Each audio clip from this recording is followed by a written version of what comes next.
Councillors, we'll start the meeting now. So can I say welcome to this July meeting of the Cone Town Council. We've got some apologies. We've got apologies from Councillor Mann, Councillor Chamberlain and Councillor Wildman. So I'm happy to take those apologies. Are we all okay with that?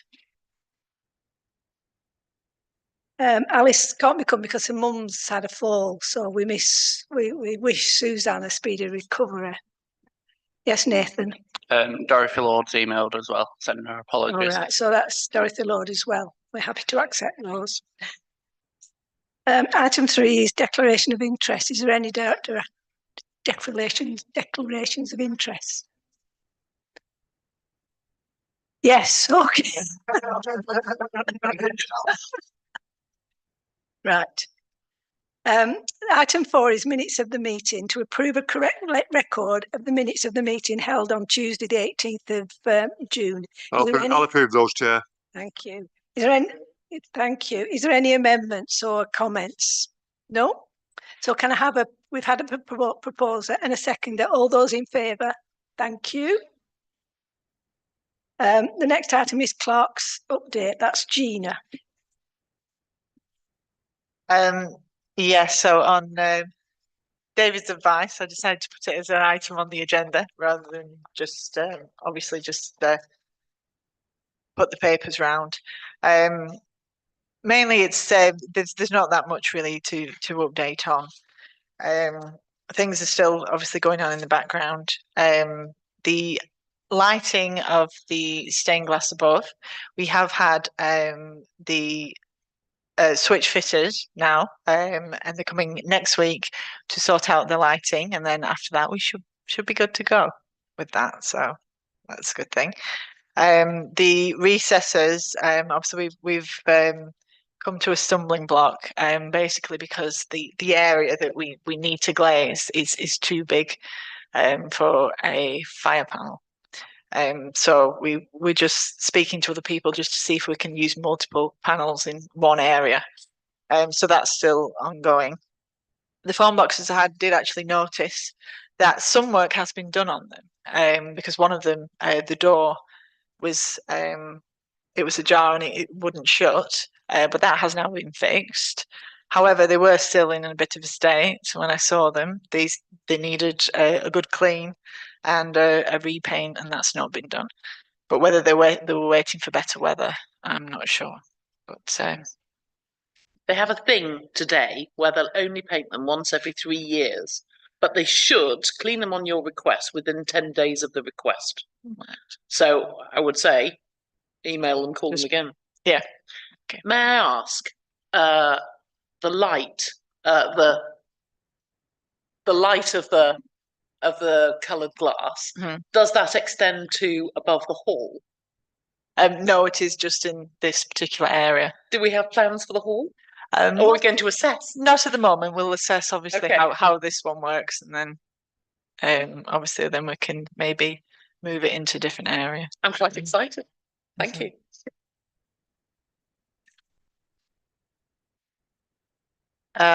So number 2 Albert Road, we have got someone coming in tomorrow to do the drawings for us and do the amendments to the planning application so we can get that resubmitted.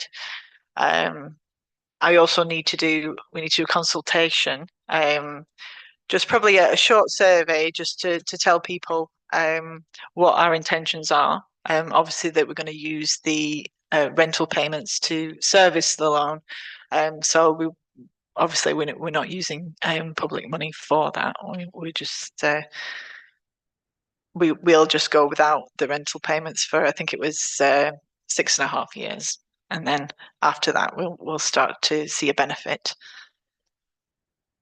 The mayoral position, that's still ongoing. I haven't managed to arrange any meetings or anything for that. So yeah, that's just a short update on things that aren't on the agenda. Thank you, Gina. Yes, Councillor. Thank you. I noticed you've done quite a lot, and I do take into consideration the bottom paragraphs that you are very busy. And congratulations on getting onto these two qualifications, and hope you achieve them with success. Hopefully. Yeah. The only thing is, the one thing that I brought up about 10 months ago, Yorkstone pavements. Any movement on them, please? Right, as far as I'm aware, there hasn't been. We were told that any of the tarmac was temporary. So I think it's just a case of just keep badgering them until they actually decide to put the stone down. I actually coincidentally reminded LCC because it was April when they did outside St Bartholomew's, and obviously now it's mid-July. And I think it would help if we all did that, because then they think, oh, we'll bump them to the top of the list. I think we should all do it. Yes. Okay. And is that it? Yeah. Yeah. Item 6 is public forum. To consider questions, statements or petitions from members of the public who are welcome to the meeting and have a total collectively of 15 minutes to make their representations to the council. Now we've got Councillor McGladdery, and I presume he wants to speak on item 11, probably. I'm thinking that maybe we just speak to them when we take that item. Yeah. Unless you want to bring the item forward. No. He's there behind you. Are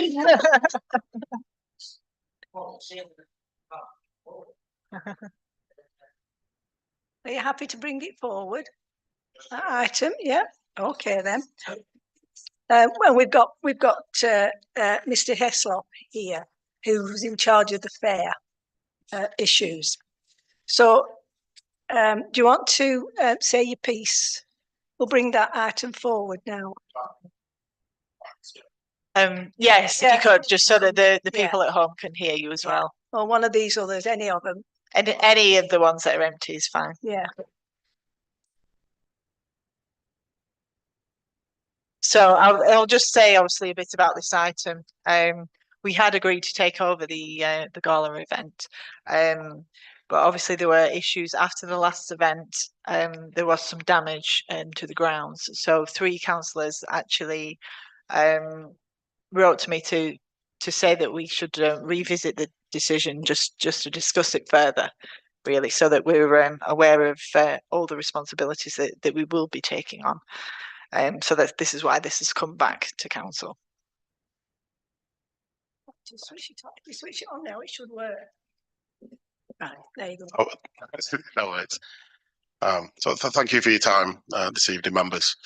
So I'll speak to the borough councillor because that is the context in which you've been provided with Appendix A, social media post that I wrote. Been a member of the borough council representing Vivery Bridge, I think 3 and a bit years now, and whilst this year it's come to a head, if for want of a better phrase, is in that's why we're all sat here looking at Appendix 1 or whichever it is, the social media post that I wrote.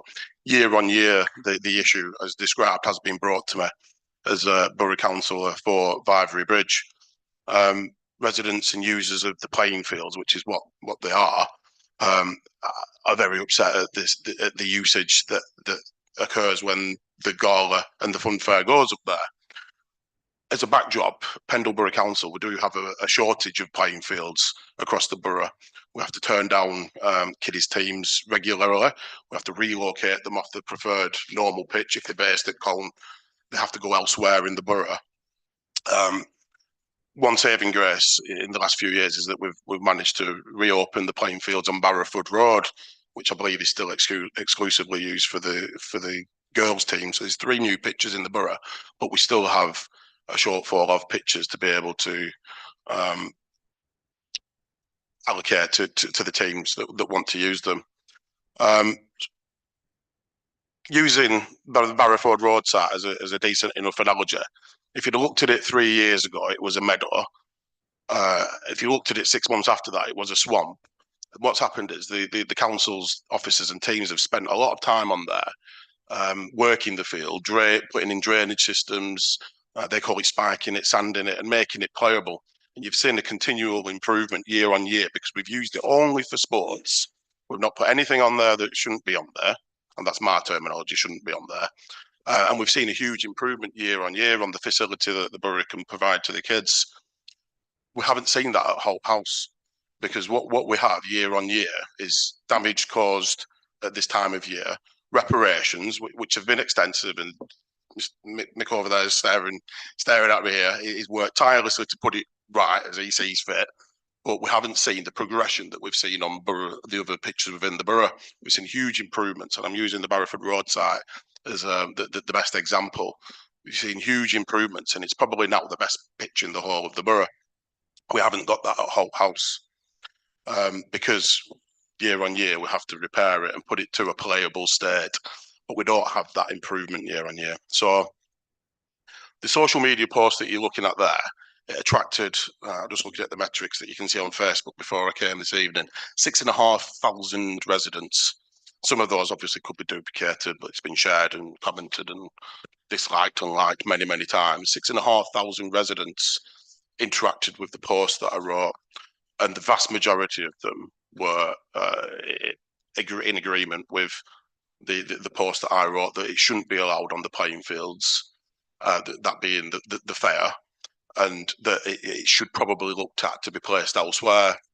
And the content of the post, okay, some of the statements and comments are personal that I wrote, but really, in my capacity as a borough council, I was only conveying the consensus and the feeling amongst the residents. It wasn't so much a personal post as one in support of the vast majority of people that contacted me after the fair. Speaking with the officers at the Borough Council, it does seem likely that there are viable alternative locations for the activities that will take place. I don't think it's being looked at extensively or properly. Choose whatever phrase you want. I believe there are viable other locations that could be used for this activity that haven't been explored in full. And I'm not going to sit here and tell you how to do your job. I'm going to tell you what I think should happen. I think a working group perhaps should be put together to look at the alternate locations with the borough councillors, with the borough officers who ultimately own the land, and assess whether or not the activities can be moved off the playing field onto other available pieces of land. Now, there's a few that spring to mind, and I'm sure excuses will come out why they're not viable. There's the bottom of Alkin Courts. It always used to be based there. There's King George playing fields, which is a huge open space. Transport might be an issue, but I don't think these things have been looked at in depth. So I'm coming at this as an angle that we have insufficient playing fields in the borough already. We haven't got any improvement year on year on the land. We wreck it and put it right year on year. You just have to look at Barrowford Road and see the progression that the lads have made down there year on year. I can put together the residents there of pictures year on year of the improvements, so you can see what I'm saying. But also, I think you need to listen to the residents before you make an ironclad decision. I think it needs more investigation and work doing on other locations. 6,500 residents, there's only 20 odd in Colne, are really upset at the situation, and they don't want playing fields being used for anything other than playing fields. I think there are other locations that we can use, and basically I encourage the council, along with Mick and his team, and along with the officers of Pendle Borough Council, to explore other opportunities that mean taking the fair off the playing fields. So that's the crux of it. Most of what I had to say is in the post. I realise I'm not here to answer questions, but if there are any for you, Chair, I'm happy to take anything or any comments. But I'm here representing the 6,500 people that were royally upset. Well, can I turn to Mick? And can you give your view of how it's gone on year and how you've managed this year? Was this year an exceptional year? Very exceptional because of the weather. Fluke, really. He mentioned damage for the last 3 years, were it? I've been a member, I think, 3.5 years now. It's gone that quick, I forget. But every year I've been contacted about a degree of damage on the playing fields. But 6,500 people this year, you've got on your system, on your phone, I gather, on your email, Yeah, 6,500. yeah. I'd like proof of that, to be honest. Well, I don't have to provide, but I'm willing to show you the insights. It's on Yeah. it's on Google. Well, on here, I've got proof of the field before I access into it, and do every year and see the damage before I go on to the fields. But every year I have a clean up and at least 2 skips full of rubbish left there prior to other people. Whoever the other people are, I don't know, but there is a lot of football people there. Now, I've got pictures of that before and after for I don't know how many years on this phone and every other phone I've got. I always reseed and put soil where needed, and the pictures I've got to where there are bad marks, what has not been repaired. So I'm not blaming the council, Pendle Council, for the repairs, but you make it out that it's terribly damaged every year. I've got it on here. It isn't. That's all I'm saying about the matter. I've tried to put the ground right. I haven't finished yet because the weather is against me completely. But I reseeded it last week. All the earth's been lifted up and patted down and rolled back down. I'll guarantee that pitch will be in better condition than it has been for the last 30 years. And that's a promise.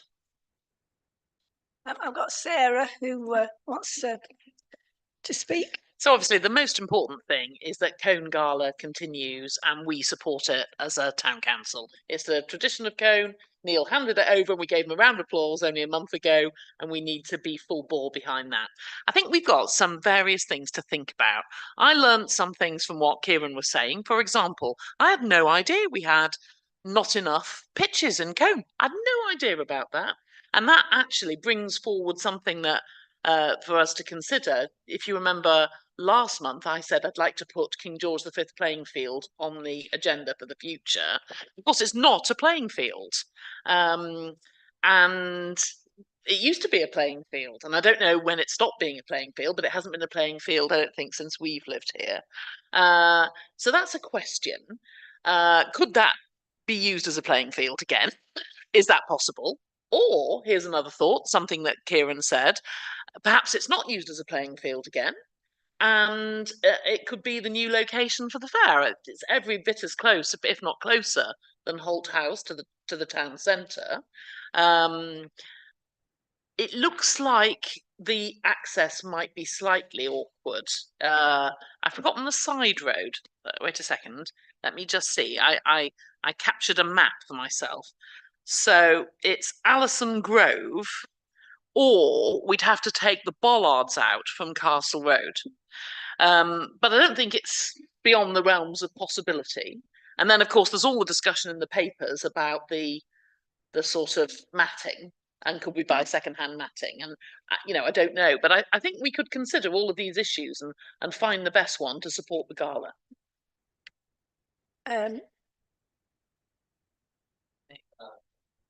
If it's relevant to what Sarah's said. What you just said then is the access off Castle Road and stuff.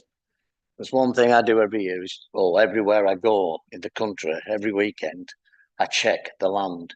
And on Castle Road access, the main drain goes from the newer houses, from higher, the new estate what were built 18 years ago on Castle Road.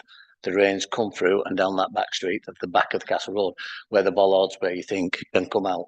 Right. So The weight. Yeah, we don't want millions of pounds damage to the drainage to the very dear, expensive houses on Castle Road. Thank you. Well, in that case, if I just may, I think that's a consideration for when this comes forward as an item in the future, that we consider it as a playing field, and we look at, with Pendle Council, what the deficit is in terms of their playing pitches for Colne. We need to understand that properly. Councillor Bell. Thank you. Oh, sorry. It is enlightening to see this point of view. I mean, I was actually looking for Nathan on the day that this meeting was called, and previous to this, I've been speaking to Dorothy about speaking to the rugby club and the football club about the usage of the fields that they've got up there and manage correctly what they're doing when they're having functions on. Now, in relation to this, you've got the gala that's Holt House, you've got the circus that goes up there. You've got the motorbikes that go up there, the quad bikes that go up there, touring up the turf. Is from what we're seeing here at the moment, now you're saying about trying to sort out just the fair, then we need to put into place something to stop all the rest of the damage that's being done by motor vehicles and everything else. But it's not just the football pitches. Last year, I was brought into a disruption because the football club were having, with the youth teams, having a big tournament and directing their cars onto the playing field of the rugby club. Now, if I was to turn around and say to the rugby club, right, you're having a tournament, go park on the football pitches, I'll guarantee they will be hell being raised at every single level. Now, the goal has been held up there repeatedly for years. It's not that it's known where it is. We've got the precept of the month where Pendlebury will not charge for the use of it for the gala, but lessons have been learnt. And even if it's a case of speaking to the fair and say, right, we're going onto a grassed area, we know what we've had issues in the past, and either speak to the fair and say that they supply adequate roadway matting to go on, and like they've done, they've made good repairs at the end. If we turn around and say, right, we're going to start looking at other areas, and like say one area was ideated, which was the King George, I believe, and yeah, but then you've got issues of drainage. If something goes wrong there, that's going to be a lot bigger than going up and reseeding. That will be a lot more expense. But if we're going to look at just the gala, we're going to look at everything that goes up there. Like I say, you've got the circus that goes up Holt House. You've got where they do the camping. You've got the cars that go up there. You've got the bikes that go around tearing up the grass. You've got the quad bikes going up. So it's not just one particular item we've got to look at. We've got to look at everything. Thank you. I've got two more speakers. I've got Councillor Butterworth and Councillor Thomas. I understand Kieran's predicament being a councillor up there. I understand that. So a lot of things have been said already, but we'll just remind people.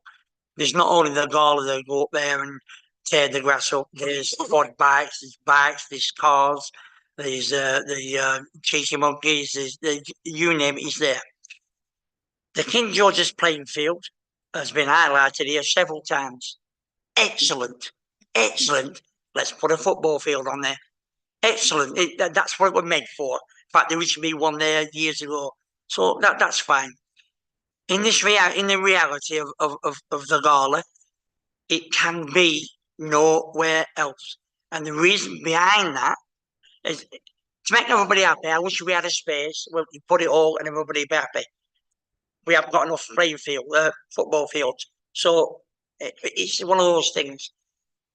The things that go along with the gala are the fair that does made the damage. For 75 years, there's been not a gala on the playing field. It used to be on the Alkirk Courts Park. But for the very reason we can't move it from here, is it broke the drains on the park. So therefore we couldn't use the parking. So when the fair comes, they come with caravans and people living. So there's room up there for the caravans. There's no room whatsoever on King George's playing field or nowhere else in Cone. You can look at many sites as you want. Mick has done this job for I don't know how many years, but he has had drills, people drilling on King George's playing field and other fields to see if there's an alternative, and there isn't. If you can find one, then please come forward. We'll get some drilling done and so on. So the main issue, and if you look at the pictures, right, it's better than when it was. I understand Kevin's annoyance really, and it is annoying that it does get teared up every year. But every year it is put right. It's his reputation. It is his life. It is his money. It's his livelihood. So whether he likes it or not, he has to put it right. So we had an informal meeting which Kieran organised, and we all went up there, and every single person from the Borough Council and garden people to the actual man who does it to to the football teams and other councillors that were there. They all agreed to keep it there. If there's damage on the field, Mick has also looked into putting a road in. It's just a cladding road. It can be laid down and then taken back up, whatever. Obviously, the cost, but the fair will cover that cost. They'll hook a bike up. We can put some matting down there. So that, I think, we should give it a go, see if it works. If it doesn't, we'll come back here and think of another problem. More to the edge as well. You know, like the football field, more to edge. Okay, and the football people have never missed a day's training on that field. They haven't missed it. There were people up there the other day training. There were people a week after the gala training on there. So they've never missed. So they're not against the fair being there because they've never missed. And like Mick said, they also have a tournament a week before or 2 weeks before, and the amount of rubbish is phenomenal. So, and we all work together. Phone them up, can you get it tidied up, and they do it. We all work together for this gala. Been going 75 years. It's good for the town. It's good for the businesses of town because they shop before the parade, during the parade, and after the parade. The fact they want to go up on the field, that's fine. It's all for the community. All. So unfortunately, I've come to my life end with the gala because my friend Gary is a bit poorly, and so we pass it over to, which I'm very happy to pass it over to Nathan and the town council, because you know all the events that the council put on are 100%, and I wouldn't give it to anybody else. I'd just let it go. But Nathan's got it in hand. The fact that he's running around now trying to sort this land out, fair play to him and all the others. So whatever we decide, until we've tried everything, we should just see what happens. Let's get the matting down, whatever. This year, the rain was horrendous. We've never had rain like that on the gala, never. In my 16 years running the gala, I maybe had 6 or 7 rainy days, but never like that. Never like that. And if picture fades 1,000 words, that is the land today. At this minute, and it's not finished yet. So I don't know what else Mick can do. But Thank you, Councillor. But I've got Councillor Thomas and Councillor Clamp. Thank you, Chair. I think Councillor Butterworth has put it very eloquently. I think with the King George's, I know there are lots of covenants and things on the land because it was gifted after it must be King George V.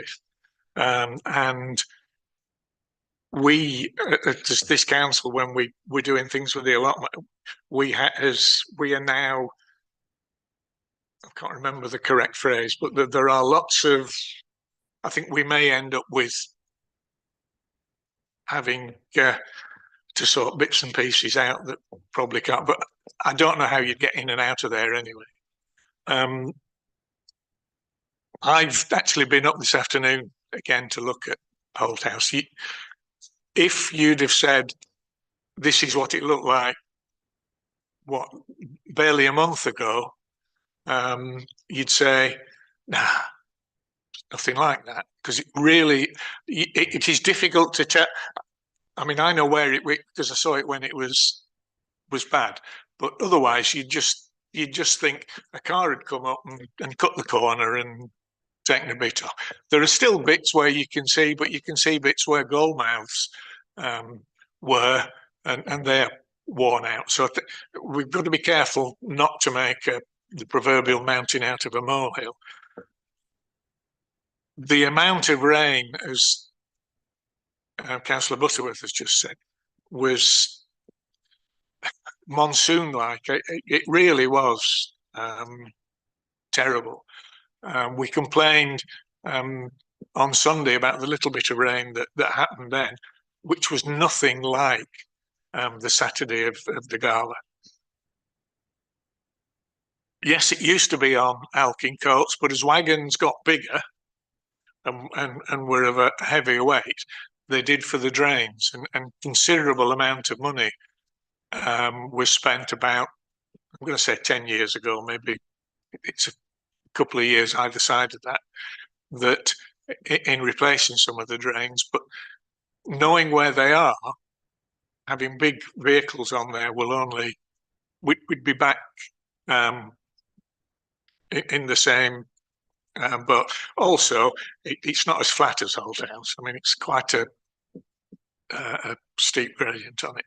As for 6,500 likes on Facebook, they could be from literally anywhere in the world.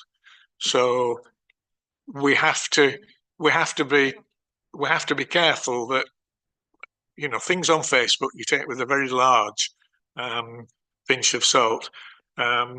So I think we've putting the factors of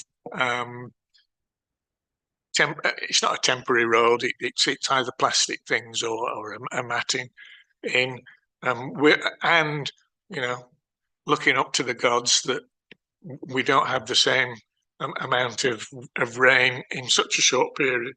I think we will be in a position to do it without causing anything like happened this year. Thank you. Councillor Clamp. Thank you, Madam Chairman. First of all, you look at King George's Field, and we all know there are problems there. I can remember playing football on King George's Field when it did have a pitch, but it isn't. That isn't your answer. Alkin Coats, Councillor Butterworth and Councillor Thomas have both said the fair was there and was moved off. There's one very big difference now. You own Alkin Coats, and the damage that had to be repaired cost £250,000, and we don't have that sort of money, so we will be very foolish to put it back there. If you look at the Holt House itself, we'll take the road and thing. That will alleviate most of the problem. Holt House, like everywhere in town, has got a problem. It's got a problem with parking. Councillor Bell said that the Gala wasn't the only people that use that place. The rugby club survives off having to come for grants and everything because of the events it puts on up there. The football club itself were there in just as wetter conditions, and they did have smaller wagons on. But the gentleman's quite right. There was marks and there was track marks made before he arrived from the weekend before. But I would say one of the key things you've got to look at when you actually decide to use this site is there were 3 consecutive weekends.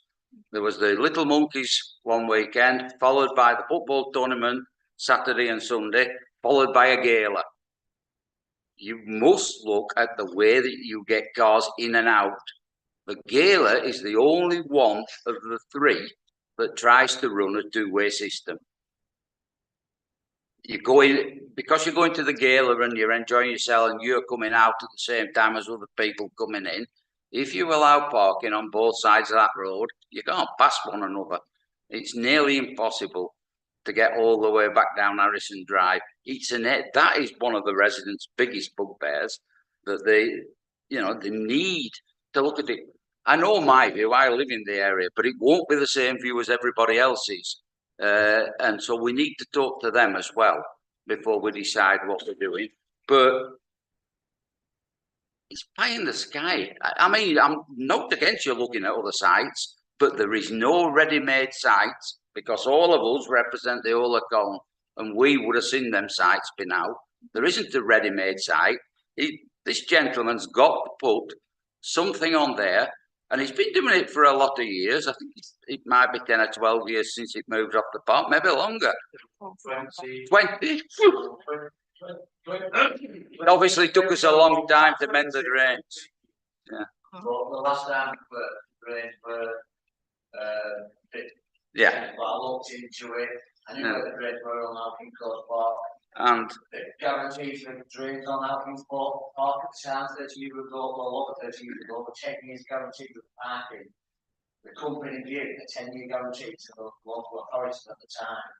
It was 35 years later that the drains collapsed. Unfortunately, 5-6 months earlier, Yeah. which was nothing to do with me, Tommy Green's fair, member of the Showman's Guild, and it was the 100 years anniversary of something, I can't get in my head on it, and they didn't use mats or, at the time, was plywood. A sheet of paper before plywood, now it's an it's more green, and it's a plastic thing, mat, instead of a boards or tree being shot down. It's that now. Right. If that would happen, then it would have collapsed. But that's the reason why Alpine Courts is no longer. yeah, no. Thank you. Thank you. There were several councillors there on the day when it started to rain on that Saturday, and everyone will tell you with that place was like a swimming pool within about an hour, and it was absolutely incredible. But to go back to the standard of work, most of you know I do the bowling greens down at Alpine Courts Park, and I've been and looked at this work, and it's quite right. Within a month's time, you won't even know it's happened. Before the football season starts, they will be fit to play on. There just isn't another place to put it. So you've got to, if we're going to take it over, we've got to run it in the best way we can without affecting anybody else in the town. Thank you. I've got Councillor Clegg, and then I think I'll finish this discussion because this will come up, later on when we're looking at the operational, I don't know. where we're going to put it, etc. Yes, Councillor Clegg. Thank you, Chairman. What Mick has just said is perfectly right. It is 20 odd years since when damage were done, and in all fairness, it was done with a different fair. It was them who caused the damage, not them. But when Gala used to be on fair initially, it had nothing on any heavier or hardly any heavier than what was, when I'm going back like 60 years or so, it had nothing on there any heavier than what Nathan had on there this weekend that's just gone. It were only lightweight stuff. And then everybody wanted a bit more and a bit more, and then they wanted a fair on it, and it got bigger and bigger. And the reason why it moved to Old House is what you've said, is because of the drains. And the bill for drains, for work they did on it, and our soap bill, it were over 100 grand, and which is a lot of money. And that was the reason why it went up there.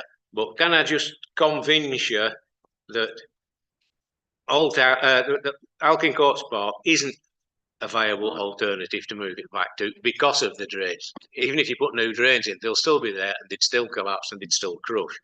If you want to go as far as King George's, I think you've more of a problem if you try to go there than crossing that land where it's unmade up from Castle Road onto the site. I think you've a bit more of a problem than that because the whole site is landfill. Yeah. And it's all landfill with about 6 foot of topsoil on top of it, capping it off. And if you start getting the weight of some of, fair vehicles on there, 30 odd ton, I don't know. Well, we know where they're going to go. There's only one place, and that's downhill, isn't it? Yes. So I don't think that's a viable option at all. Thank you. Can I? No, I think you've had enough. Can I just on video here? Can I just give back 6,500 people to come and look at it now? Thank you. What we need to do is reaffirm this as this council reaffirm the decision that the Finance and Employment and Services Committee made. Yeah. Can I just reiterate to Neil, the intentions of bringing this back here is not to go back on the decision about taking on the Gala. We're taking the Gala on no matter what comes or goes. We've agreed to do that, and we're going to do that. All we wanted to try and do was to try and alleviate some of the damage, if it were at all possible to do it. That was the only reason for bringing it back. Yes. If it is really wet and we have a couple of weeks rain prior, there's only some stuff on the walkout block, small juveniles on the ground. End of. So you mean little small rides, and the bigger ones on the. I've got to cater for not all children, but for teenagers. Because if teenagers don't get their stuff, you can have them on. So on the gravel bit. Yeah, the gravel bit. So last word to Kieran. So, thank you, Chair. I know you don't have to allow me to respond to the debates. Thank you for that. I think my main point has subtly been missed. We've heard about the evidence and opinion on King George's playing fields. That's why I brought up Barrowford Road. A few years ago, it was a meadow and it was a swamp after it was cut. It was totally unsuitable for anything. You had to wade across it in long boots, never mind play football on there. My point there was, Councillor here knows far more than I do about keeping up green spaces, but my point was you can transform a patch of land that was a swamp a few years ago into a playable surface and potentially a site for hosting a fair. It was a point that I just wanted to bring across because I know the opinion is that some of the land isn't viable at the minute, but the Barrowford Road is a great example because it literally was a meadow and a swamp just a few years ago. But the borough team have spent so much effort on that and time that it's now one of the best pitches in Lancashire, probably. Never mind the borough. There was a few untruths, I'll call them. There was quite a number of practice sessions and games cancelled because of the damage. That was discussed during the meeting. Nobody said there wasn't no cancellations at all. There was a clear discussion where some training sessions were cancelled and had to be moved out of Colne onto other borough pitches. And the Pendle officers, without doubt, were not in favour of keeping the gala up there. That was crystal clear. None of the council officers said. No council officers in that meeting or afterwards said that they wanted the gala to remain there. So that was a subtle untruth as well. I was sat there. I was sat there. Can I just stop everybody at the moment? It's not. Can I speak? Nathan, do you want to speak? Because Nathan will be. Since the meeting, we've spoken with David Walker at Pendle and Phil Riley. And Pendle have put it in writing that as long as the town council are doing everything they can to prevent damages to Holt House, and that if any damages occur, that they're rectified within a reasonable time frame, without costing Pendle Borough Council money or affecting the football teams that train or use the pitches, then they have no objections for the gala to continue up there. We've got that in writing from them now. It's moving on now. We're not taking any more. No. This is it. So we'll go on to the next. Can I just before we obviously at that meeting things were discussed as to how we may prevent damage in the future. One of them was, as Mick has said, was putting the heavier rides at the top and just having the smaller rides on the grass, which would alleviate a lot of the damage that because the majority of damage was done by the weight of the trucks trying to get off the field. The other one was investing or looking at putting matting down. So it's like a temporary surface that the fair would sit on. Now, we have looked into it. Obviously, it was in my report. There are a couple of people selling this matting second-hand on eBay. It's very expensive to buy new. It's also quite expensive to hire in if you were to hire it in every year. So I just want to gauge your opinion on whether we should invest in buying these this matting so we have it in. Well, you have. I think when we looked at the area, I think we need about 180 mats. So we probably would still need to invest in more. Obviously, it's just getting councillors' views on that, whether you want us to pursue any of these offers that are on eBay. Would we need to invest in more, actually, if it was reorganised in the layout? Perhaps we wouldn't. The 100 would be sufficient if you were rejigging. We only go so far, then move it on and then go further on. I mean, obviously, we're at a time of climate change. We can expect more torrential rain.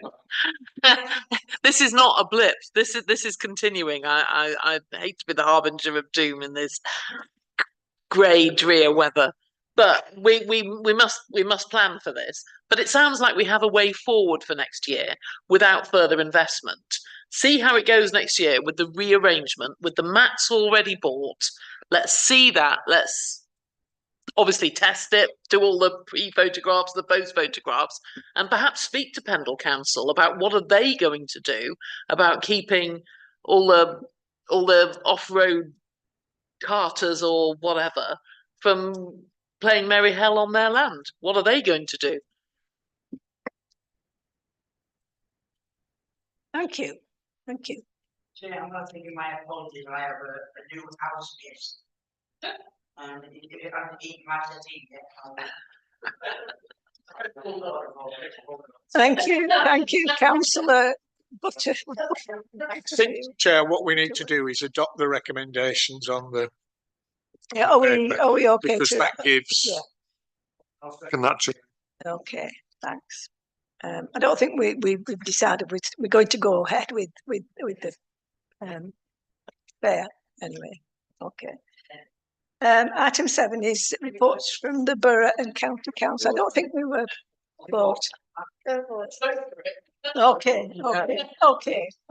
I don't think it's needed, but anyway. Now we can carry on. Can I ask? Yeah, it was.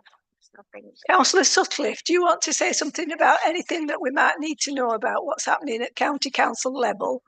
I've just got two items Particularly just about coal. Sure. Yeah, I've got two items that I wanted to bring to your attention. Nothing major. One of them is a road traffic regulation that will stop cars travelling up and down Colne Lane, which is operational from Wednesday the 24th of July until Friday the 16th of August. And obviously, all being Colners, we know how important Colne Lane is for getting around town. And it will be closed for a substantial amount of time. So it's something that people need to be aware of and will probably be badgered as to why it's been done. It's to do with relaying gas mains. Oh, right. So they're actually going to be going into people's properties as they have done on Keighley Road. It's Wednesday the 24th of July 24th to the 16th. Until the 16th of August, or until completion of the works, but that's one to be aware of. The other thing that I wanted to bring to people's attention is the use of Greenfield Road. Now, people like David Clegg and others will be well aware that Greenfield Road is not to be used as a through road. Anybody who's lived in Colne a long time will be familiar. But because of the change of the road off White Walls and the new development site, some signs were removed by the developers and people started using it as a cut through. Now, I don't know whether people were just taking advantage of the fact that the signs weren't there or what, but the signs now have been replaced, but it's a continuing issue. So I just want it on people's radars more than anything. That if you see, if anybody brings it to your attention, please can you let me know? I'm trying to kind of gauge who's using it because there has been comments about particular businesses using it and particular business vehicles using it. So if you see any, if there's a particular plumber that's using it as an example, I'm speaking generic, please let me know. Because not exactly on Greenfield Road. Is it after the White Walls Drive? Is it the nature reserve? The bit that goes to Barrowford, they're using it as a cut through to Barrowford, right? Yes, when they're not supposed to. But it's just become a massive problem since they've been developing that site. And obviously, as people start to use the new petrol station and things when it becomes operational, I can only see that getting worse. And obviously, we all objected to that during the planning application process and tried to mitigate some of that. Yeah. But it's just an ongoing problem. But because it's unadopted as well, the road is not owned by Lancashire County Council. It's limited as to what we can do. So I'm doing my best in terms of signage and working with the residents there. But obviously, anything that you hear, please just pass it on because any bit of evidence or information is useful. And that's all from me. Thank you. Thank you. Michael, can you tell inform Alice about that, about this, because it's your ward, isn't it? Yeah.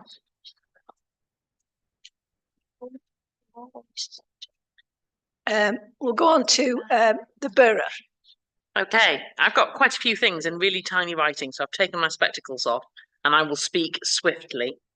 The first thing is that Mary joined us on a Gateway Signs meeting at Primmett, and it was amazingly positive, wasn't it? And I've subsequently spoken to Pendle Council, I've spoken to Phil Riley, and I've spoken to Philip Spur, and we are hoping to unify that area, minimise all the sort of what I call wild west of signage, and have 3 totems, one in the first as you're leaving Nelson Business Park, and 2 in the second one. And while we were there, Ash pointed out the derelict former public lavatories and taxi office, and they said, oh, we might be quite interested in letting that. And so Pendle Council are facilitating talks with the owner so that we could solve several things all in one go. Simultaneously and rather serendipitously, on the other side of town, on the east, when you are about to turn left onto Craddock Road, you remember that there used to be a wooden joiner's workshop that's been demolished. And then round that site, there's been a white structure placed, and then a sign went up saying, if you want to advertise, ring this number. And I think you asked the question, is that so? Is that how it works? And Pendle Council looked into it. There is no planning permission for advertising there. They are allowed to have the structure, but it must be blank and without advertising. So on our way here, we saw 4 adverts, and our enforcement officer is enforcing. So that's the gateways. The Cone Master Plan has reached its sort of final iteration. I went through it with a fine-tooth comb, found some errors, found some little missing bits, quibbled a bit where they said people must be desperate to go to Nelson all the time because there's Morrison's there. And I said, well, you know, if you're keen on Morrison's, you'd be desperate to go. So we rewrote that paragraph. But there's loads that's green within the master plan that I think we could reflect in the next iteration of the neighbourhood plan. There's a whole section on green back streets. There's a whole section on street trees. I think it's a really, really good master plan for Cone, and it feeds into our next iteration of the neighbourhood plan. We've had quite a lot of correspondence with our officers re our car parks. You may have seen, we were a bit surprised at Cone area, Mary, you were there, to see the journalist, and we didn't really know why he sat through this meeting, and there wasn't a standout for us as why he was there, but it was apparent that he was there for the parking. And we were all presented with this report that said very clearly about the advantages of parking charges. The whole report was written from that standpoint, and in no way suggested there may be economic disbenefits to parking. So we made that point very clearly, and at Cone Area Committee we've spent £6,900, plus we've painted all of the barriers for the entry points. So out of all the area committees, we put the most amount of money and effort with the Cone bid. We do litter picking of car parks, we put the Treasure Our Town, we do the most amount of effort of car parks anywhere, and we don't feel that we are rewarded. So Scott Worley wrote to me just before this meeting to say that he would like to walk round with us to look at the things that we need to do, particularly the shrubbery. David and I went to Lancaster on Sunday. Oh my word, oh my word. There were bits of the town that were a little bit down at heel, but the shrubbery, David, you'd love it. Oh my goodness, there was a display that was possibly 300 yards long of different hydrangeas. It was to die for, and really very simple, and all perennial and all flowering shrubs. We could replicate this. I took some pictures, I sent it to officers. I said, you know, all those hydrangeas you buy for Mayoral Sunday, why not, instead of giving them away, plant them? It would make a world of difference to the arrival of Cone. But there's loads more we need to do with our car parks generally. But obviously, officers are listening to us and moving things on. Jim Smart Way, the problems continue, but SEAG has applied for a £3,000 grant from the new Police and Crime Commissioner to sort of have diversionary activities through the summer. We're going there still every Monday. We're working very closely with the police and also working with Together Housing, who are putting the sort of good tenant contracts in place. There's a skate park consultation with actual plans for the 5th of August, and over to David for the planning applications. So a quick update and feedback on the planning. If you look in the minutes of the meeting for this meeting, you'll see that number 1 is still pending. Number 2, the one about certificate of lawful use, that was actually turned down because apparently it is too wide. So they also got the dimensions wrong on that one. Netherhays House number 3, that was refused. I think we all objected to that one. And there's probably some enforcement going on there as well. Number 4 is still outstanding and obviously feeds in a way to the one we've got on tonight's planning agenda in terms of the amount of signage and illumination, etc., on this Whitewall site.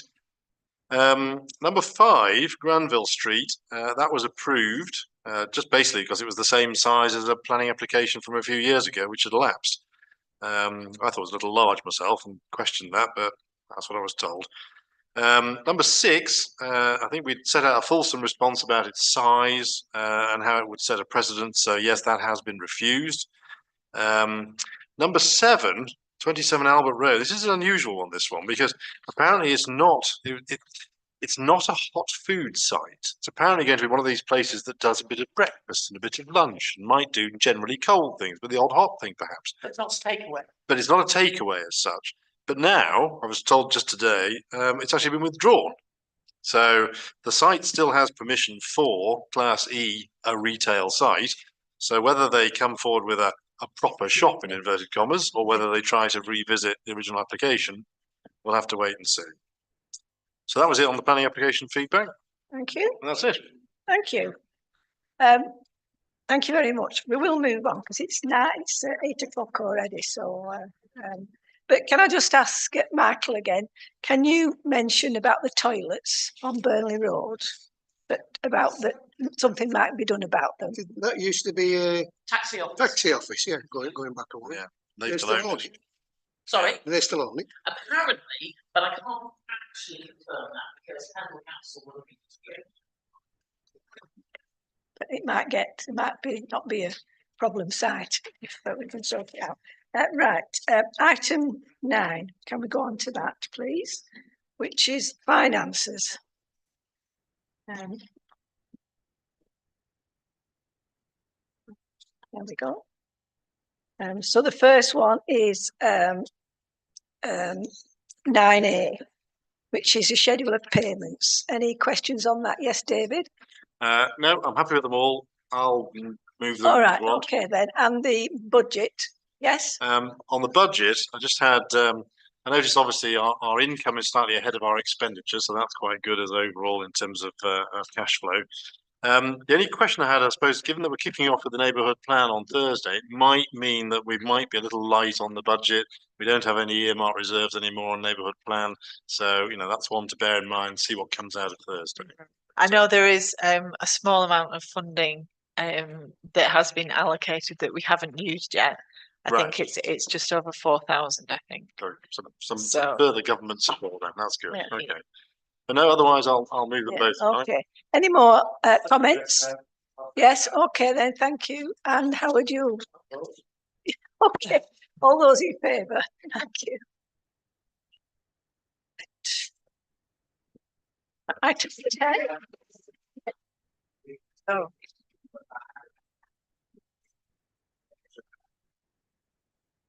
Yes. Just need to find my paperwork. Well, yes, that's the next thing. That's the CCTV, isn't it? Extra item. It is. Sorry, it was over the page. That's here. Just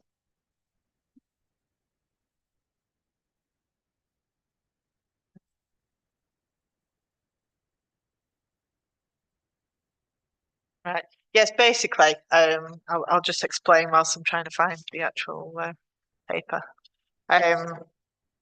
We did have some travellers on site at Alton Courts recently. So obviously, whilst we were looking at what we had to do to try and get them to leave, we were also looking at ways we could try and prevent access. Or obviously better ways to deal with this. One of the things we came up with was additional CCTV for the park. So we wanted to put an extra column in at the park entrance, which will cover the entrance in and the barrier sort of around there. And also another column which would be placed at the bottom of the play area, which would have a 360 degree, so it would cover the play area and also cover the field opposite. So we did actually go out for quotes for this to put these columns in. We have received a quote back, and it's just over 25,000 to do it, but it means putting new columns in. A lot of that is civils work, putting the columns in and doing that and getting the electricity to them. However, it is within the budget that we have agreed for this year. So this is basically, we think we kind of need to do something as soon as possible, really. So the quicker we get on with it, the better, really. So it's just trying to get authorization for us to go with this and put this extra CCTV in the park. Councillor Bell. I might sound stupid here. Can we not approach the new PCC for some funding for this as a grant? Police and Crime The Police Crime Commission. Lancashire. I'm just wondering. I don't know if it's a viable option to try and get some funding off them, so we're not just using all our funds that we have. I think if it was within the town centre, I know they have sometimes given funding towards, or they're getting more and more reluctant to do so.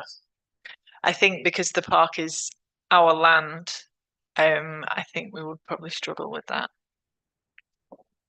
Howard?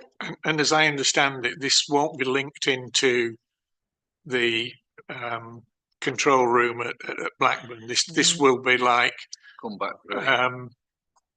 the existing one there.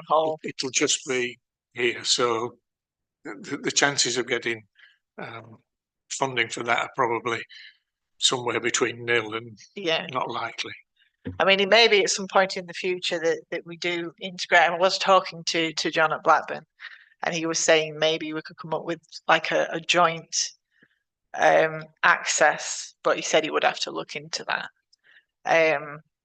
But for now, obviously, because we do need access with it being our land. If it goes over to Blackburn, we just lose that completely. So this is why we've kept it here for now.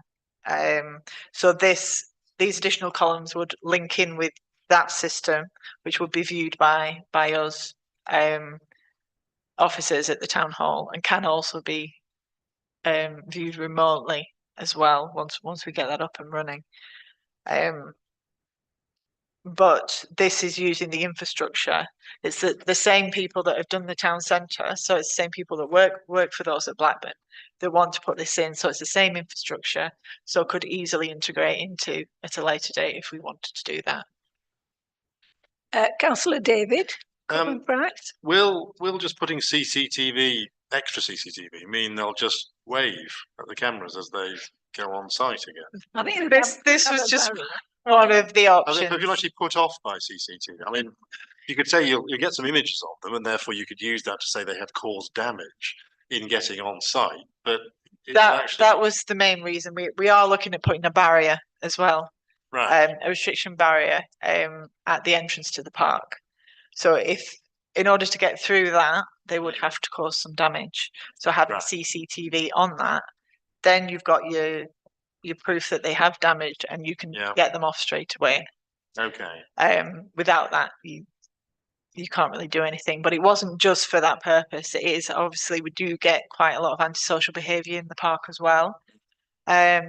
Mainly bins and things like that, getting damaged and litter Check being on thrown fire. over, especially in the play areas as well, graffiti, that kind of thing. So it would also help with that as well. Well, in terms of the funding then, as Andy mentioned, the PCC, they like antisocial behaviour as a focus for spending money on things. So that's one thing that might be worth a chat. And the other one is the Lancashire Environment Fund as well, because again, they're looking at things that are used by the community. So if you can safeguard or enhance the access to something that is used by the community, then the left seems to like that as a route. Lancashire Environmental Environment Fund. Yes. Okay. David, do you want to say something? Yes, Well, Chairman. Councillor Clegg, sorry. Well, the problem were when they went on site, some of us were actually there when they went on, and they went on right under our noses, but we weren't able to stop them. There were so many of them. And if police had got there as quick as we did, they'd have been off before they unhitched. Because once they've unhitched the caravan, the police can't move them on without reason to do it. Now, if we get the barrier put up, that'll stop them getting in because of the height restriction. And if they do any damage to the barrier and it's on CCTV, then we've got proof of criminal damage being done. And even if they've unhitched, if we've got proof of criminal damage being done, the police can remove them there and then. So it would make it awkward for them being seen on a camera, causing the damage, and then hoping they'd get to stay. The only other way is a court order, which takes over a week to get, which is why they were there, which was basically why they were there a week. Now, initially, this should have gone to FES because it's an FES thing, but Gina were in a bit of a panic about them coming back again, which they may or may not do. We don't know, do we? So I agreed that it could come to full council and get a decision earlier. What I would like to suggest is that we do go ahead and get the cameras as well as the barrier, but that doesn't stop us putting the order in for the cameras and ordering the work, and we can still put in the bid for funding if we're successful. That's a bonus. We've got some money towards it. If not, we've still got the work on order, because I do think it needs doing. Councillor? Yes, I fully support Councillor Clegg's proposal in conjunction with what Councillor Bella said in contacting Councillor Clive Gunsall, the PPC. Thank you. Sarah? I like the thinking, David, but I actually don't think you're allowed to do that. If you actually ordered it, they won't fund it. In for the future, though, another one to add to your list is if you can write to Chris Emmett, you could get a small fund for the Land Pack Fund. That's an extra one that's on top of the Police and Crime Commissioner. After they left Alkincoats, they went to Trawden and they went to Ball Grove, and there they did do damage to get on. They actually did. And the people of Trawden feel quite aggrieved because the police pitched up and said, they didn't do damage to get on, there's nothing we can do. Whereas they did. So the critical thing there, David, of course, is that you would have images to prove it. Because obviously you need to have that proof. So thank you. Sarah, are you sure that we couldn't get that funding if we'd ordered? Yeah, I mean he's Mr. Bid. You do Yeah, before you commit. That's certainly true with the Lancashire Environment Fund. It's worth a discussion. We had a couple of contact names which I'll send to you, so you can just give them a quick ring and say, "Is this possible?" Yeah. But with time being of the essence, you know. Yeah. The new PCC, I think, is focused on these small things about the summer. The summer. Fund, so it's all about the summer. They're a bit short, exactly. But if you could get an answer to most. Well, yeah, if you can forward any contact numbers to me, that would be good. Yeah. So are we content to do that? But we will try to get external funding if it's possible. But it's the urgency. So can I ask somebody to propose that then? We've already had a proposal and a second. Can we vote then, please, for that? Thank you. Right, item 10 is small grants awards. That's you. Yeah. Yeah, it's just to let people know that the grant's been awarded. Right, thank you. We don't need item 11, we've done that. Visit item 12, visit to the Blackburn CCTV hub. Yes, we have. We've penciled a date in. To be honest, we're trying to find other dates, and we couldn't find dates that were good for everybody, us or them, or so. So this one date is all we managed to come up with, and it is Thursday, the 29th of August. So he's just put that in for all day, basically, until we finalise times. But that is the date we're going to go for. Just I'd like to know who obviously would like to attend, if you can attend. Don't know what she's saying. Are we still restricted on numbers? Because we were restricted on 3 vehicles, weren't we? Yeah, I think he said 10 people originally. To go in 3 cars, but having spoken to him recently, he said, well, we may be able to accommodate more because he may be able to let us park somewhere else as well. So if I can just get numbers tonight, and then I can obviously discuss it with them. It's a Monday. It's a Thursday. Oh, I'm looking at July. It's August. Yeah. It's the week after the Blues Festival. I know. But it was the week before that, and I'm just like, no, can't do that. I've got nothing in that day, so I'll go. What date did you say? 29. Right. Yeah.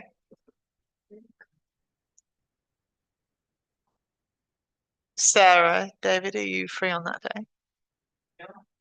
Oh, okay.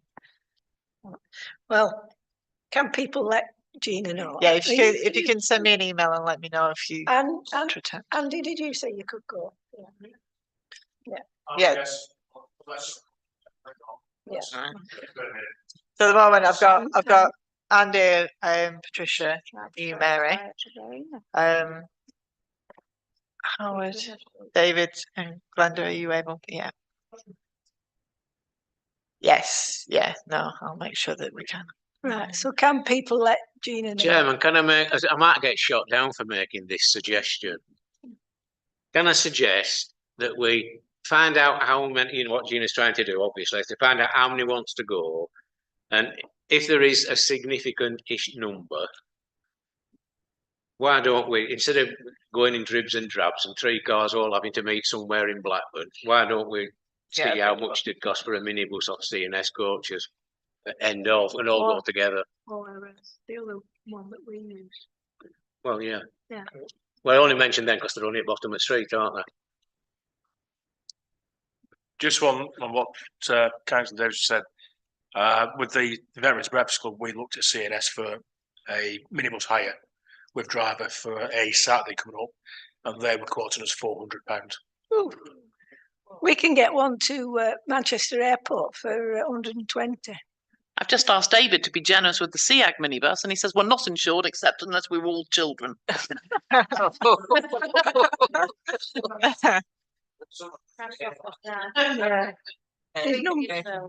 15 travel. Hang on, Nathan. Your other option is to hire one from Skipton self-driver. Mark has it on his driving licence.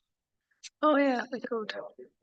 You got a public. Right. Well, we'll leave it to the officers to sort that out. How we're going to get there? Yeah. As long as they let us know. Item 13, Colne Archive Working Group. We've had a. Yeah, so I did have a visit from David Tilsley, who works at the Lancashire Archives, just to come and look at the stuff that we do have downstairs and some of the stuff we have in the safe. He was thinking that the stuff that we have left is basically from a time when they've actually come and looked everything. I mean, a lot of them are like rate books and things like that. So they've taken like a selection of them and left the rest here.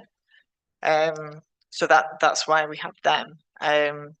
He said there may be some things that they have that maybe we can incorporate into ours. He suggested doing it from a building point of view, to bring the town hall into it and its importance back in the day. Obviously, originally it was the main council. They made all the decisions. They built the schools. They did. So he said to build all those relationships up. And if we can find details of that, so it will also bring the building alive as well. And he thought that was probably the best way to go.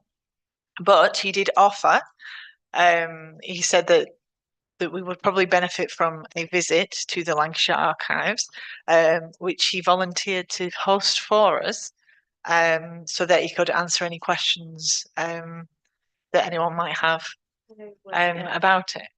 So thank you. I was going to come, but I couldn't come. I had something urgent cropped up, because I wanted to talk to him about having a small archive of some of the Lord Greaves books that he'd written, and other important things about local government in Colne, because he sat on the old Colne Council here, as well as before 1974, and he had lots of stuff. But a lot of the national stuff and the stuff that he talked about Colne in the House of Lords is in Hansard and other documents, and they've gone to London, and some of his books are being sold. He had a first edition of something that worth £5,000. So we're selling those for his wife, to have some money. But there is a lot, still loads of stuff that about this building and what happened in this building. So I've got somebody who's going to try and go through them and pick out things that might be worth having, if that's all right. I know we did say that we will establish a working group for this, but this trip will be open to everyone. So regardless of whether you're in the working group or not. I am conscious that I think, Sarah, you'll probably want to attend this one.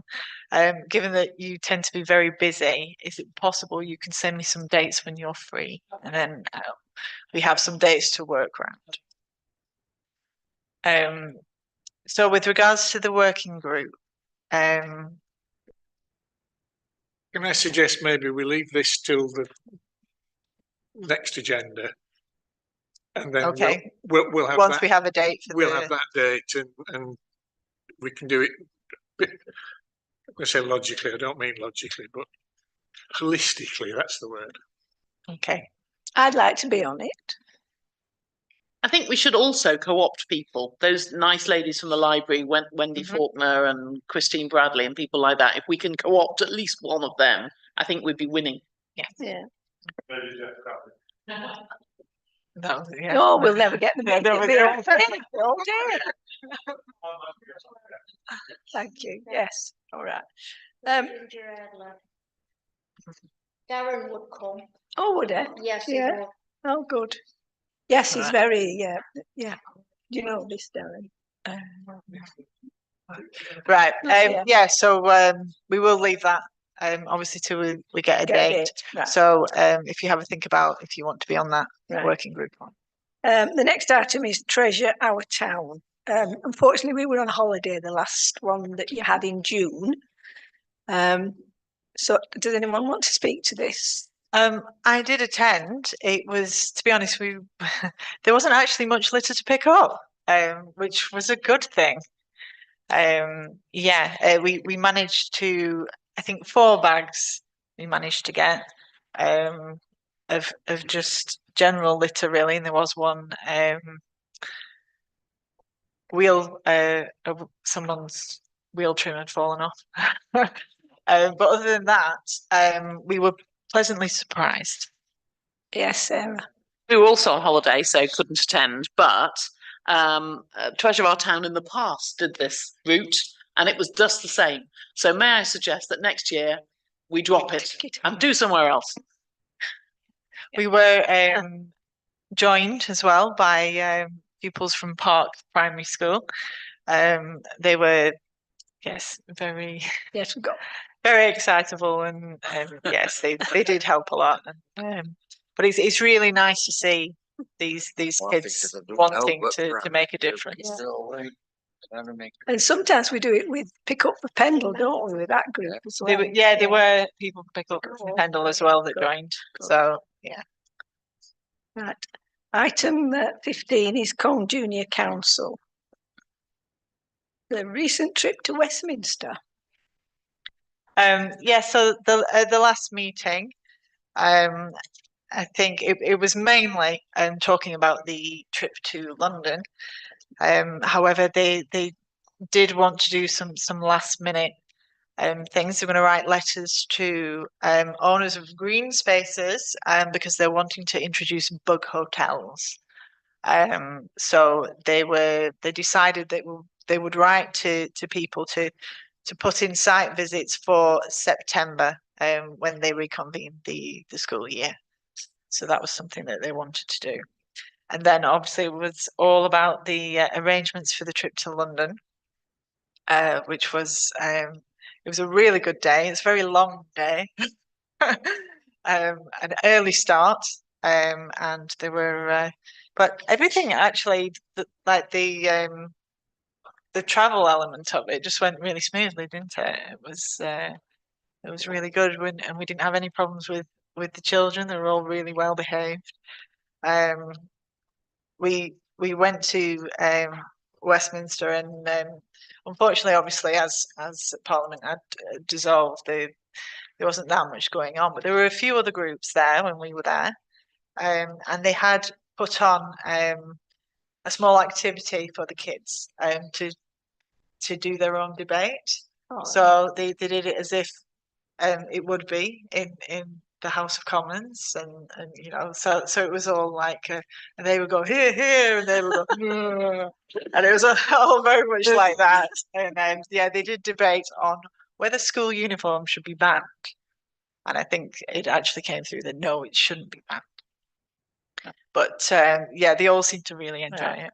Thank you for that. Sarah, do you want to add anything to that? Item 16, the Great British Rhythm and Blues Festival. Nathan? So obviously the festival will be here before we know it. I think we're on about 6 weeks to go. But as always, all the operational elements for the festival are all in place. The marketing will see a big increase over the next 6 weeks, with stuff happening on Radio Lancashire, Capital Lancashire, Heart Northwest, and Smooth Northwest. We'll have banners going up and other bits as well, competitions and bits on social media. But everything's in place. Unfortunately, one fringe venue has pulled out, which was Riley's. They've pulled out at the festival this year. But apart from that, there's no real change. Ticket sales, we sold 436 tickets, and we're just about level to where we were last year. And we've sold 113 camping pictures, but obviously over the next 6 weeks, we'll see an increase in ticket sales as we get closer and closer. There's no real change, like I say.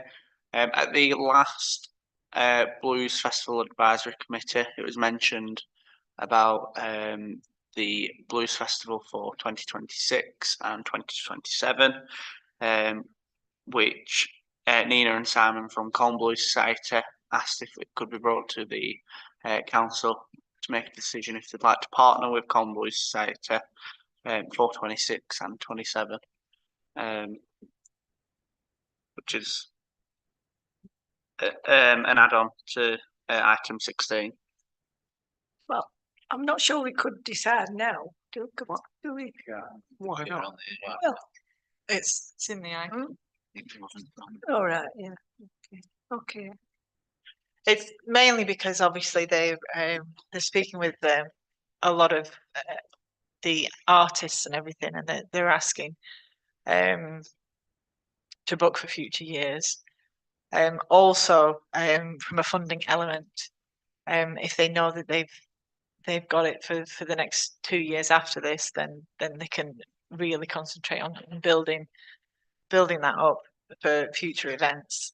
I think they've done a good job with the last events that they've done. They're constantly in contact with us. They they work with us to ensure that everything's running smoothly. They'll help out where they can. They are starting to take more things on. Even financially, they're trying to cover things as well. So I think it would be a good thing to make it more of a long term. Okay. Any questions or anything? No? Okay, all those in favour? Thank you. Item 17 is Colne Neighbourhood Plan. So very briefly, there's very little to report. Our meeting is on Thursday. Gina has invited all the people who were on it before, plus all the people that expressed an interest in our open evening. I've accepted the resignation of Jerry Sanford. He's struggling rather. He's got a lot on his plate and his wife has ill health. So I wrote thanking him and I asked Gina whether he qualifies, rather like Cracker Jack, for Combe Town Council pen and mug, which I feel certainly I'm sure he does. I feel certainly does. So thank you. Okay, the next item is planning. Right.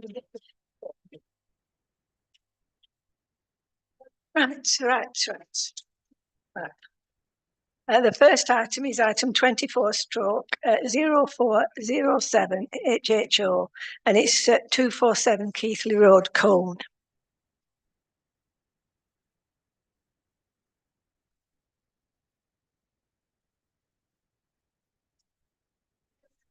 Is 247 the road opposite Stanroyd? Yeah. Across from Peter Birtwistle, Stanroyd Bungalows. Somewhere like that. No, it's not helpful, is it really? It's just a retaining wall, that's all that's being applied. Yeah, A parking space. Are we okay with that then? Yeah. Which is a problem there. So. Yeah, it is a problem there, yeah. So we're saying no No comment? comment. Yeah. Next item is 24/0406/LHE. It's 11 Barnfield Close. It says permitted development notification. It's a larger home extension.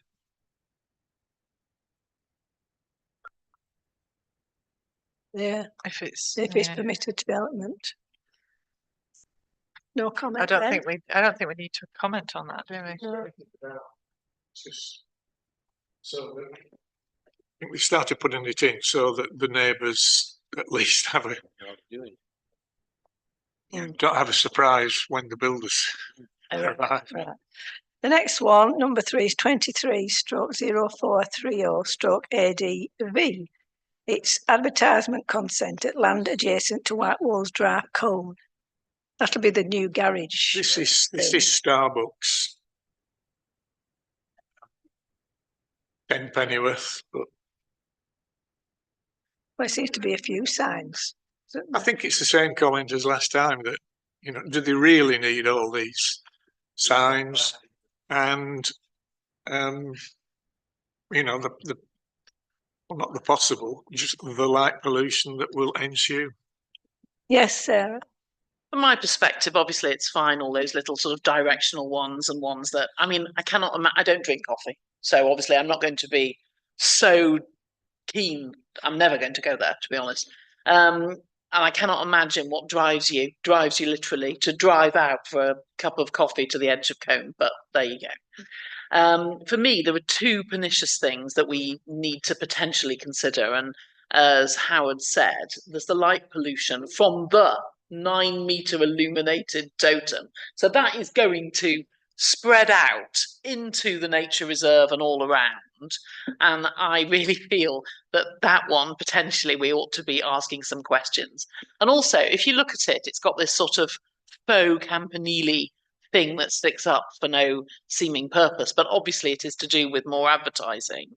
I am not really very enamoured of the drive through. I think it's partly the spelling of through upsets me, but I'm just not, it's not me. So I think that's a question, but other people may think that's fine. I think the 9-metre illuminated totem, we're getting rashes of these.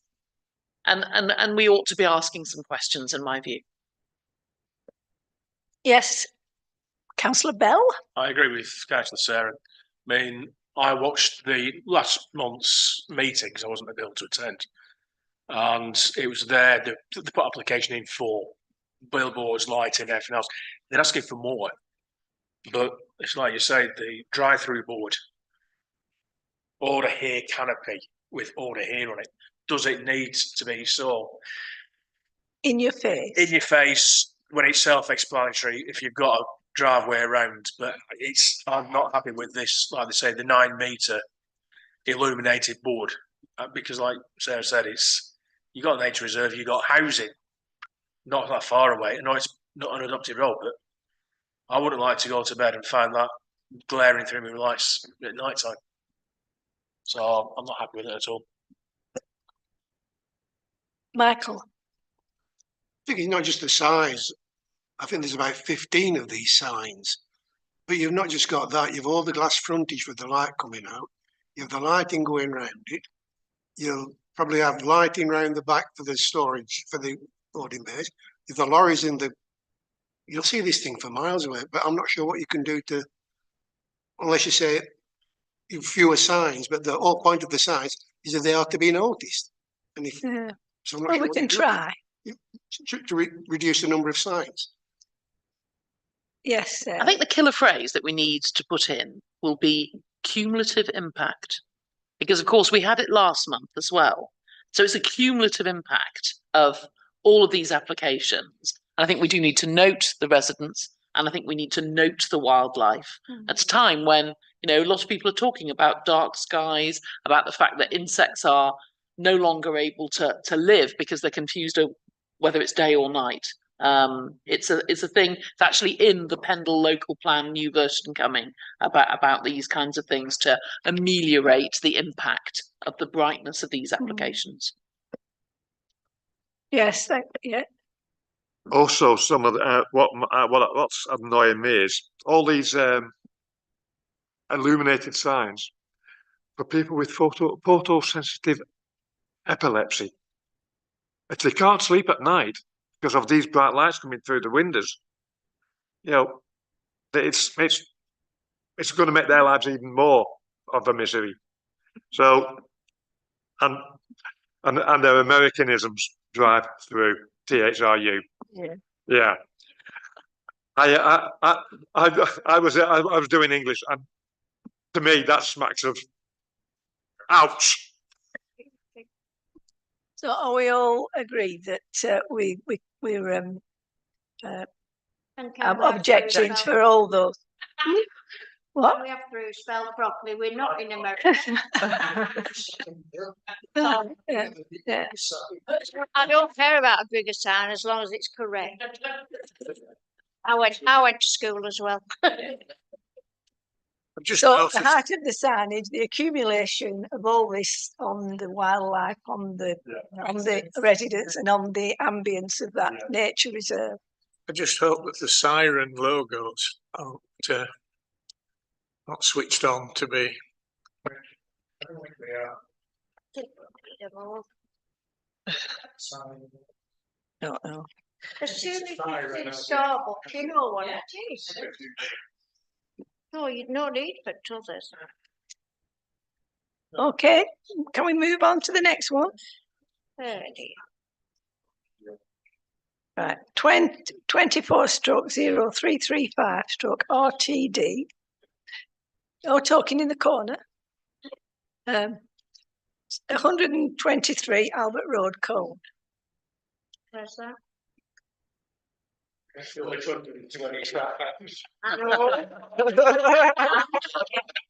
Get fell for that. Yeah. Exactly. What door is it? With the help of Nathan earlier, we worked out that it's between, I think, the newsagents and is it a dog Oh, right down at the grooming bottom. parlour? Right at the bottom. Oh, the one that was right in the corner. I used to work there years ago. Right. Was it an osteopath or something there? Yeah, that one. Yeah, yeah, It's an osteopath. yeah. So what Is was that it? all right? No comment or what? What is it? What's it going to be? Put in I accommodation. thought it was fine, but interestingly, Pendle Environmental Health have raised a query. Ah, I suggest that we let them get on with it really, and perhaps just do no comment. They've said it's all right as an osteopath, but supposing the shop becomes something else. Oh. Well, supposing it does. You know.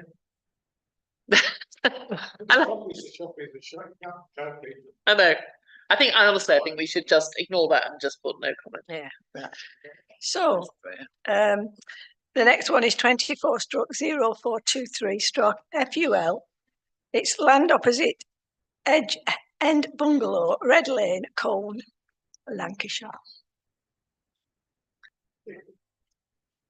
If you blinked going down Red Lane, you'd miss it. It's opposite the house stroke farm that's got the big gate on the left, or the big gate, the sort of parking area, but it's only altering the field opposite. Okay, so it's not going to be an issue. Next one is 24/0440/VAR. Farm Hill Lane, Colne, it says. Is it in Lynchburg? All right, okay. Scrap that then.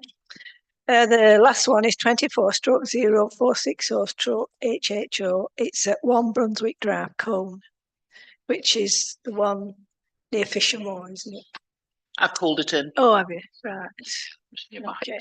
Chair, I actually drove past it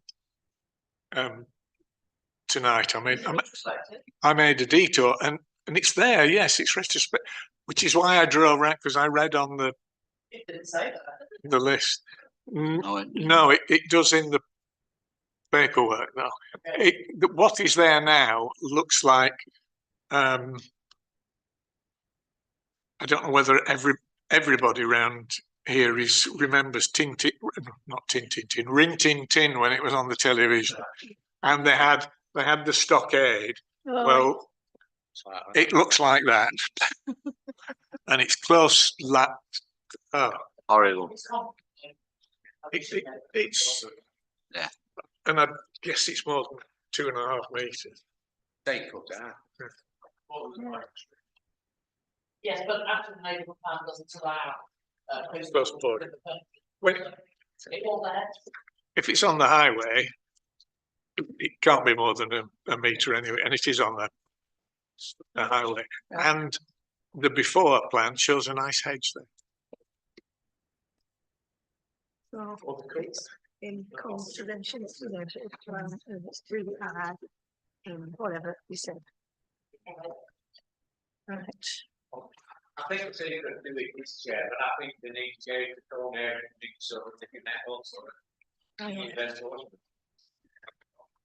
I very much suspect that that's probably where it started. I suspect that it was enforced against, and they said, we'll put in a planning application.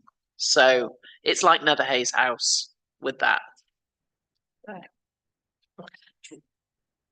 Well, yeah, well. We're all on time. Item 19 is correspondence received. Have we had any correspondence? No, not really. I did receive a nice letter from Colne Junior Council, though, thanking us for the grant that we awarded them. you. Item 20 is items for a future month's agenda. I'd like to make a suggestion because I feel a bit of envy. I went to Trawden Parish Council and they've got a smart portrait of King Charles sent to them specially. Why have we been left out? Do we have to apply? Oh, do we? Oh, I missed it. You should have done a big fanfare.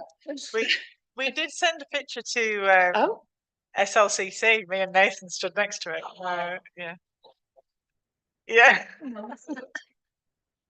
So any other items for next month? Chair, can I just, I've seen a lot of the comments regarding this weekend, and I'd just like to put it on record that I'd like to thank the officers of Colne Town Council for the splendid effort they did for our fun fair and the event afterwards.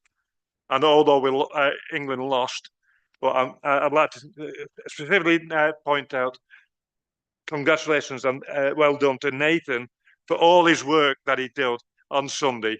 And I'd like to have it put on record that we as a town council thank our officers for the splendid work that they do.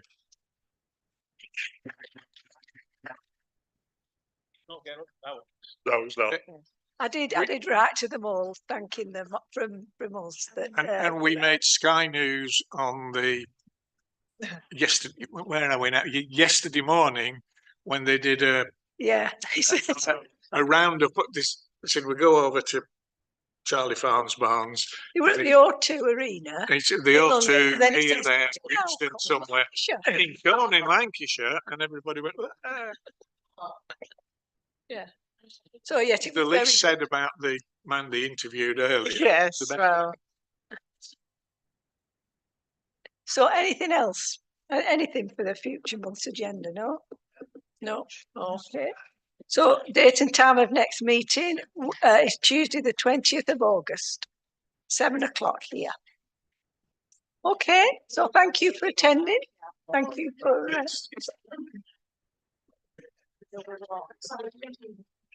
Are you okay? I never read. Turn it off. Are you okay? You haven't said much today. Yes, you have.